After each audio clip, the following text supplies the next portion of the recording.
big plus enough. Okay. Thank you for your wonderful and valuable information. So now that's your time. Okay. If you have any doubt related to academics and non-academics, okay, so Dr. Hanupa madam available in front of all the students. Okay, ನಿಮಗೆ academics and non-academics, okay, ಯಾವುದೇ ತರಹದ ಸಂದೇಹಗಳು ಸಂಶಯಗಳು ಓದುವ ವಿಚಾರದಲ್ಲಾಗಿರ್ಬೋದು, ನಿಮ್ಮ personal ವಿಚಾರಗಳಾಗಿರ್ಬೋದು, ಏನಾದರೂ doubt ಇದ್ರೆ feel free, don't hesitate. ಸಂದೇಹ ಇಲ್ಲದಾಗೆ madam ಹತ್ರ discussion ಮಾಡಬಹುದು. Okay, for example right line all the students ಒಂದು ಪೇಜ್ ಕಾಪಿ ಆಗಿದೆ ಅವ್ರ ಮೇಡಮ್ ಹೇಳಿರ್ತಕ್ಕಂಥ ಒಂದೊಂದು ಪಾಯಿಂಟ್ ಅನ್ನು ಸಹಿತ ಪೇಜ್ ಸಮೇತ ಬರೆದಿದ್ದಾರೆ. ಆ ಬರೆದಿರ್ತಕ್ಕಂಥ ಪೇಜ್ ಅಲ್ಲಿ ಏನಾದ್ರು ಮೈನ್ಯೂಟ್ ಮೆಸೇಜ್ ಮೇಜರ್ ಪ್ರಾಬ್ಲಮ್ಸ್ ಏನಾದ್ರು ಇತ್ತು ಅಂದ್ರೆ ನೀವು ಕೇಳ್ಬೋದು. ಫಾರ್ ಎಕ್ಸಾಂಪಲ್ ಒಂದು ಸ್ಟೂಡೆಂಟ್ ನಾನು ಕೇಳಿದ್ರೆ ನನ್ನ ಪ್ರಾಬ್ಲಮ್ ಎಲ್ಲಾ ಸ್ಟೂಡೆಂಟ್ಗೂ ಎಲ್ಲಾ ಲೆಕ್ಚರ್ಗೂ ಸ್ಪ್ರೆಡ್ ಆಗುತ್ತೆ ಅಂತ ಮೈಂಡ್ ಸೆಟ್ ಇದ್ರೆ ಇಮಿಡಿಯೇಟ್ ಡಿಲೀಟ್ ಮಾಡಿ. ಅರ್ಥ ಆಯ್ತಾ? ಇಲ್ಲಿ ಟೋಟಲ್ ಇರ್ತಕ್ಕಂಥ ಮೆಸೇಜ್ ಏನಂದ್ರೆ ಇರ್ತಕ್ಕಂಥ ಪ್ರಾಬ್ಲಮ್ಗೆ ಸೊಲ್ಯೂಷನ್ ಅಷ್ಟೇ. ಅರ್ಥ ಆಯ್ತಾ? ನನ್ನ ಪ್ರಾಬ್ಲಮ್ ಎಲ್ಲಾ 500 ಸ್ಟೂಡೆಂಟ್ಗೆ ಸ್ಪ್ರೆಡ್ ಆಗುತ್ತೆ ಅಂತ ಕಾನ್ಸೆಪ್ಟು ಬೇಡ. ಅರ್ಥ ಆಯ್ತಾ? ಈಗ ಲೆಕ್ಚರರ್ಸ್ ನಾವು ಟೀಚ್ ಮಾಡ್ತಾ ಇರ್ತೀವಿ, some students are not able to understand my concept, ನನಗೆ ಅವ್ರು ಔಟ್ ಆಫ್ ಕಂಟ್ರೋಲ್ ಇದ್ದಾರೆ, ನಮ್ಮ ಮಾರ್ಕ್ ಕೇಳ್ತಾ ಇಲ್ಲ, ಈ ತರ ನಿಮ್ಮ ಡೌಟ್ ಇದ್ರೆ ಅಂತ ಕೇಳ್ಬೋದು. This one applicable for including all the lecturer also.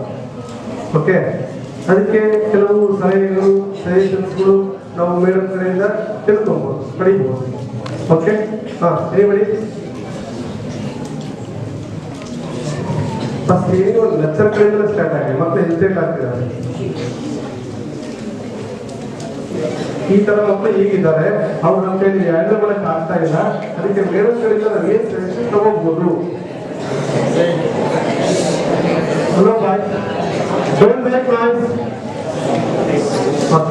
ಈಗ ಮೇಡಮ್ ಒಂದು ಕ್ವಶನ್ ಏನಂದ್ರೆ, ಈಗ ಪ್ರತಿಯೊಂದು ಲೆಕ್ಚರರು ಕ್ಲಾಸಲ್ಲಿ ಕ್ಲಾಸ್ ಮಾಡ್ತಾ ಇರ್ತೀವಿ, ಇನ್ಕ್ಲೂಡಿಂಗ್ ಮೀ ಆಲ್ಸೋ. ಕ್ಲಾಸ್ ಮಾಡ್ಬೇಕಾದ್ರೆ ಕೆಲವು ಸಮ್ ಸ್ಟೂಡೆಂಟ್ಸ್ ಏನಾಗ್ತಿದೆ, ಔಟ್ ಆಫ್ ಕಂಟ್ರೋಲ್. ಅವ್ರು ಎಷ್ಟು ಮೋಟಿವೇಟ್ ಮಾಡಿದ್ರು ಸಹಿತ present situation out of 1 hour ಅಲ್ಲಿ 20 to 25 minutes ಕಾನ್ಸಂಟ್ರೇಷನ್ ಮಾಡಬಹುದು. Remaining 35 minutes out of control, means out of the campus. ಇದಿರ್ತಕ್ಕಂಥ ಕ್ಯಾಂಪಸ್ ಒಳಗೆ ಅವ್ರು ಕಾನ್ಸಂಟ್ರೇಟ್ ಇರೋದು.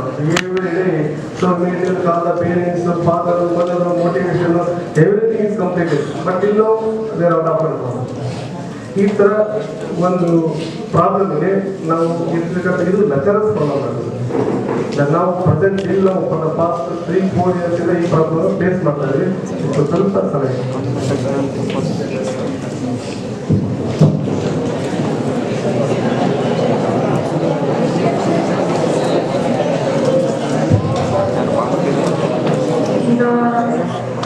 ಅಂತ ಮಕ್ಕಳಲ್ಲಿ ಒಂದು ಏನಾದ್ರು ಕಲಿಕಾ ನ್ಯೂನತೆಗಳಿದೆಯಾ ಅಂತ ನಾವು ಚೆಕ್ ಮಾಡಬೇಕಾದ್ರೆ, ಈಗ ಅವ್ರಿಗೆ ಇಂಟ್ರೆಸ್ಟ್ ಗೊತ್ತಿಲ್ಲ, ಕೆಲಸ ಅರ್ಥನೇ ಆಗ್ತಿರೋದಿಲ್ಲ.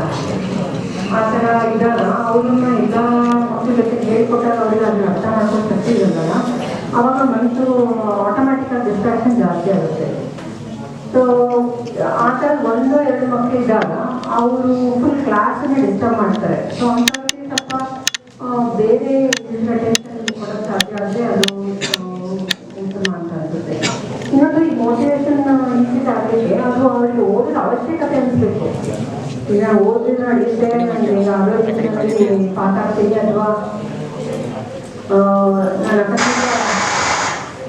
ಪಾಸ್ ಮಾಡಲಿಕ್ಕೆ ಪರವಾಗಿಲ್ಲ, ನನಗೆ ಅದೇ ಒಬ್ಬೊಬ್ಬ ಸಾಕು ಯೂಸ್ ಮಾಡ್ತಿದ್ದಾರೆ ಅನ್ನೋ ಒಂದು ಕಾನ್ಸೆಪ್ಟ್ ಆಟಿಟ್ಯೂಡ್ ಇದ್ದರೆ ಅವಾಗ ಮೋಟಿವೇಶನ್ ಡೆವಲಪ್ ಆಗೋಕ್ಕೆ ಚಾನ್ಸಸ್ ಇರಲ್ಲ.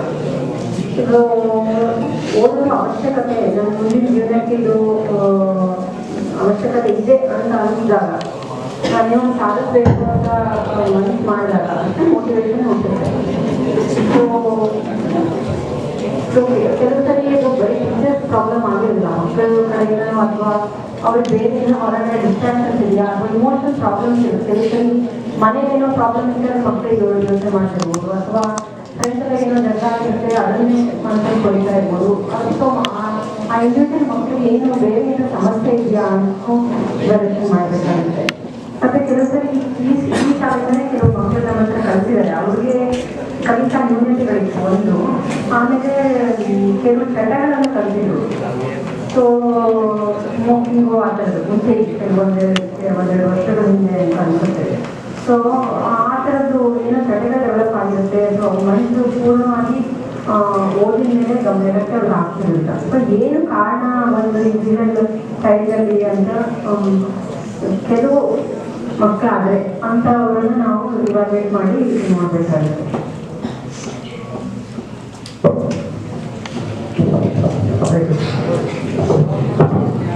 Students,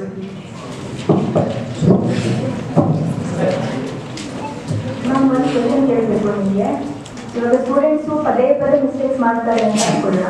ರಿಪೀಟೆಡ್ ಮಿಸ್ಟೇಕ್ಸ್ ನಾವು ಫಸ್ಟ್ ಟೈಮ್ ಹೋಗಿ ಅಂತ ಹೇಳ್ತೀವಿ, ಸೆಕೆಂಡ್ ಟೈಮ್ ಹೋಗಿ ಓಕೆ ಹೀಗೆ ರಿಪೀಟಾಗಿ ಮಿಸ್ಟೇಕ್ಸ್ ಮಾಡ್ತಾ ಇದ್ರೆ ಮ್ಯಾಮ್ ಆ ಸ್ಟೂಡೆಂಟ್ಸ್ಗೆ ಪನಿಷ್ಮೆಂಟ್ ಕೊಡಬೇಕು ಮ್ಯಾಮ್, ಹಾಗೆ ರಿಪೀಟ್ ಮಾಡಬೇಕು ಮ್ಯಾಮ್ ಅವರಿಗೆ.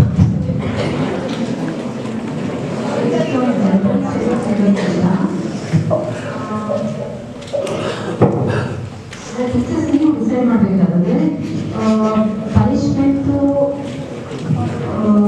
ಮತ್ತು ಪಾಸಿಟಿವ್ ರಿಇನ್ಫೋರ್ಸ್ಮೆಂಟ್ ಎರಡು ಆಪೋಸಿಟ್ ಇದೆ. ಸೊ ಯಾವಾಗಲೂ ನಾವು ಆದಷ್ಟು ಪಾಸಿಟಿವ್ ರಿಇನ್ಫೋರ್ಸ್ಮೆಂಟಿಗೆ ಜಾಸ್ತಿ ಇಂಪಾರ್ಟೆನ್ಸ್ ಕೊಡಬೇಕು, ಪನಿಷ್ಮೆಂಟ್ಗೆ ಕಮ್ಮಿ ಇಂಪಾರ್ಟೆನ್ಸ್ ಕೊಡಬೇಕು. ಸೊ ಸ್ವಲ್ಪ ಎಫರ್ಟ್ ಹಾಕಿದ್ರೆ ಅದನ್ನು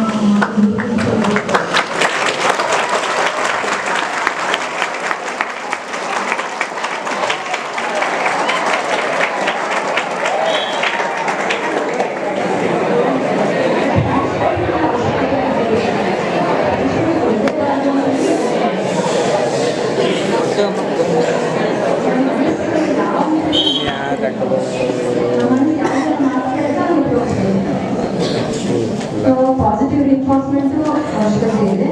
ಕೆಲವು ಸರಿ ಭಯದಿಂದ ಮನಸ್ಸು ಜಾಸ್ತಿ ಮಾಡ್ತಾ ಇರುತ್ತೆ, ಆವಾಗ ಪನಿಷ್ಮೆಂಟ್ ಅವಶ್ಯಕತೆ ಇರುತ್ತೆ. ಸೊ ಹಾಗಾಗಿ ಎರಡೂ ಅವಶ್ಯಕತೆ ಇದೆ, ಬಟ್ ಪಾಸಿಟಿವ್ ರಿಇನ್ಫೋರ್ಸ್ಮೆಂಟ್ಗೆ ಜಾಸ್ತಿ ಇಂಪಾರ್ಟೆನ್ಸ್ ಕೊಡಬೇಕು.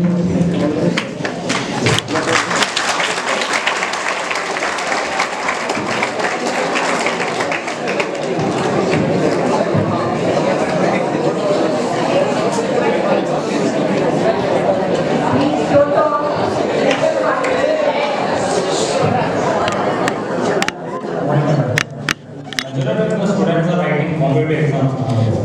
So the classes will be extended more than 2 hours or 3 hours nowadays. So how to gain their concentration for that long span? Is there mandatorily required that 5 minutes of break is required, or it's better we continue all the 3 hours in the competitive class, which is more better? Actually, our concentration at a time 20 to 30 minutes ಅಷ್ಟೇ ಅಂತ ಹೇಳ್ತಾರೆ research ಇಂದ. So maximum 40 minutes ಅಂತ. So ಯಾವುದೇ class lecture 40 minutes ಜಾಸ್ತಿ